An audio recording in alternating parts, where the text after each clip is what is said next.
Dans cette vidéo, je vais vous présenter quel matériel choisir afin de pouvoir traquer la truite au leurre. Le choix de la canne est important. Il faut que celle-ci soit relativement courte et légère et qu'elle puisse envoyer des leurres allant de 2 à 12 grammes environ. En termes techniques, nous parlerons de canne ultra light à canne light. Pour vous donner un exemple, j'ai choisi une canne qui mesure 1,90 m sur laquelle j'ai mis un moulinet de taille 2000 que j'ai garni de nylon.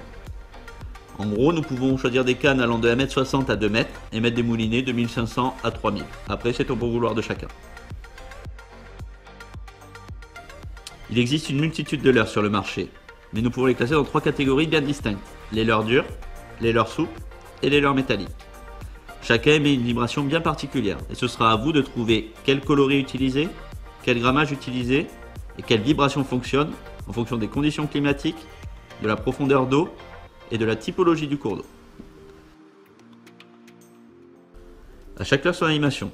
Par exemple, les leurres dures, nous avons juste à émettre des tirées régulières tout en gardant notre fil tendu. Cela s'appelle le jerk. Les leurres souples, quant à eux, j'aurais tendance à les utiliser en jetant en amont du cours d'eau, laisser couler sur le fond et avoir une animation de type dents de scie, c'est-à-dire émettre des petites tractions et laisser retomber mon leurre sur le fond afin de le faire taper. Enfin, pour le leurre métallique le plus connu, la cuillère, nous avons juste à lancer et ramener. On appellera ça l'animation en linéaire. L'essentiel est d'avoir toujours son fil tendu et d'être en contact avec son leurre afin de détecter la moindre touche. Comment aborder son spot de pêche? Personnellement, j'attaque par peigner les bordures avec des leurres dures afin de voir si les poissons ne sont pas tout simplement dans nos pieds. Si cela ne fonctionne pas, j'attaquerai un petit peu plus la pleine eau, le lit de la rivière avec des leurres souples.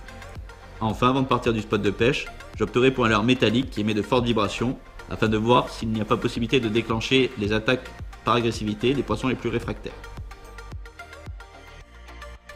Chacun est libre de pratiquer la pêche qu'il désire. Pour ceux qui souhaitent effectuer un prélèvement, je rappelle que la taille légale de capture en Gironde est de 23 cm.